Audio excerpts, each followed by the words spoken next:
మన ప్రభు అయిన యేసుక్రీస్తు నామములో మీ అందరికీ శుభములు తెలియజేయుచున్నాను. నిర్గమకాండము 16వ అధ్యాయము 2వ వచనము. ఆ అరణ్యములో ఇశ్రాయేలీల సమాజమంతయు మోషే అహరోనుల మీద సణిగెను. ప్రియ దైవజనమా, నిర్గమకాండం బైబిల్ స్టడీలో భాగముగా ఈ వచనముని దినం ధ్యానించుకుందాము. సీను అరణ్యానికి ఇశ్రాయేలీయులు వచ్చినప్పుడు అక్కడ మోషే అహరోనుల మీద సణిగినట్లుగా చూస్తాము. సీను అనగా సమతలము అని అర్థము. సీను అరణ్యంలో ఇశ్రాయేలీయులు ఆహారము కొరకు సణిగారు. అంతవరకు దేవుని కార్యములు వారు రుచి చూచి ఉన్నారు. ఐగుప్తు నుండి బయలుదేరిన తర్వాత మొదటగా ఎర్ర సముద్రము వారి ఎదుట 2 పాయలుగా చీల్చబడి ఆరిన నేల మీద నడిచిన అనుభవాన్ని రుచి చూశారు. మారాకు వచ్చినప్పుడు మారా నీళ్లు చేదైనవిగా ఉన్నప్పుడు అవి మధురముగా మార్చబడడం అనుభవించారు. ఆ తర్వాత సమృద్ధి గల ఏలీము అనుభవాన్ని రుచి చూచారు. అంతలోనే వాటన్నిటినీ మరచి లేని వాటి కొరకు ఆశపడుతూ ఉన్నారు. ఐగుప్తులో తృప్తిగా ఆహారము తిన్నాము అని జ్ఞాపకము చేసుకొనుచున్నారు.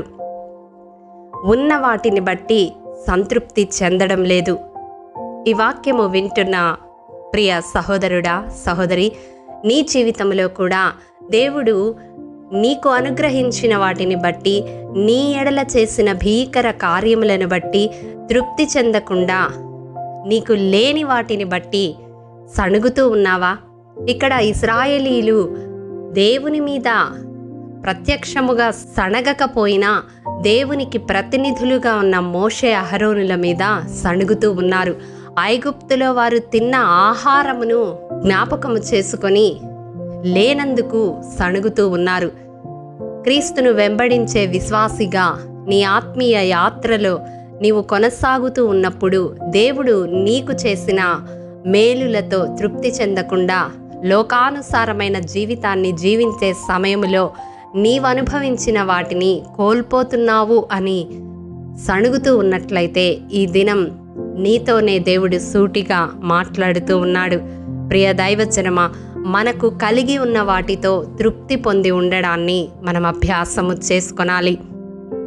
ఫిలిప్పీ పత్రిక 4వ అధ్యాయం 11వ వచనములో పౌలు అంటాడు కదా, నేనే స్థితిలో ఉన్నను ఆ స్థితిలో తృప్తి కలిగి ఉండ నేర్చుకొని ఉన్నాను అని. అవును, ఈ గుణాన్ని ప్రతి విశ్వాసి అభ్యాసము చేసుకొనాలి. చూడండి, ఈ సృష్టి అంతటిని మనము గమనించినట్లయితే 104వ కీర్తన 13వ వచనం ప్రకారం భూమి తృప్తి పొందుచున్నది. 16వ వచనం ప్రకారం వృక్షములు తృప్తి పొందుచు ఉన్నవి. దేవుడు సృజించిన ప్రతి ఒక్కటి తృప్తి పొందుతూ ఉంది. కానీ తన పోలికలో తన జీవాత్మను ఒసగి తన కొరకు సృజించుకున్న నరుడు మాత్రం తృప్తి పడడం లేదు. ఎంతగా దేవునితో మేలులు అనుభవించినప్పటికీ లేని వాటి కొరకు ఆతురపడుతూ దేవుని మీదే సణుగుతూ ఉన్నాడు. ఇది ఎంత శోచనీయం!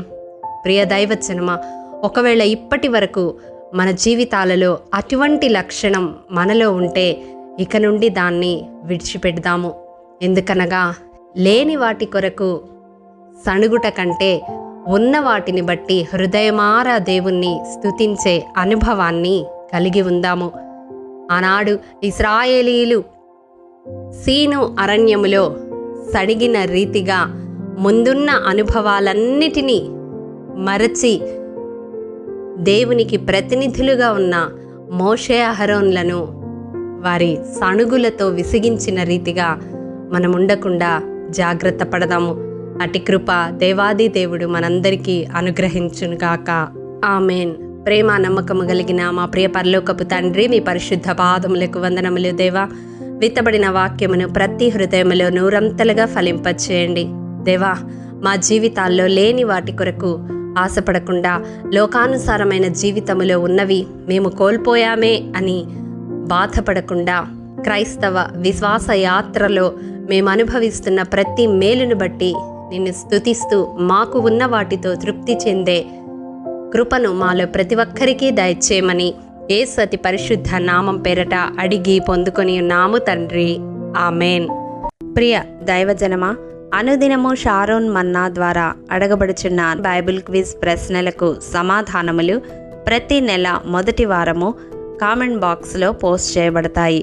కాబట్టి గమనించి మీకు తెలియని ప్రశ్నలకు సమాధానములు తెలుసుకొనగలరని ప్రభు పేరట మనవి చేయుచూ ఉన్నాము. ప్రియ దైవజనమా, ఈ దినం బైబిల్ క్విజ్ ప్రశ్న: నా ఇంటను నా ప్రాకారములలోనూ ఒక భాగమును వారికిచ్చేదనని యెహోవా ఎవరిని ఉద్దేశించి సెలవిచ్చెను? ప్రియ దైవజనమా, ఈ దినము జన్మదినము, వివాహ దినము జరుపుకుంటున్న వారికి షారోన్ గ్రూప్ తరపున హృదయపూర్వక శుభాకాంక్షలు తెలియజేయుచూ ఉన్నాము. దేవుడు శ్రేయస్కరమైన ఆశీర్వాదములతో ఈ సంవత్సరాది నుండి సంవత్సరాంతము వరకు మిమ్ములను నింపాలని ప్రార్థిస్తూ ఉన్నాము. ఆమేన్.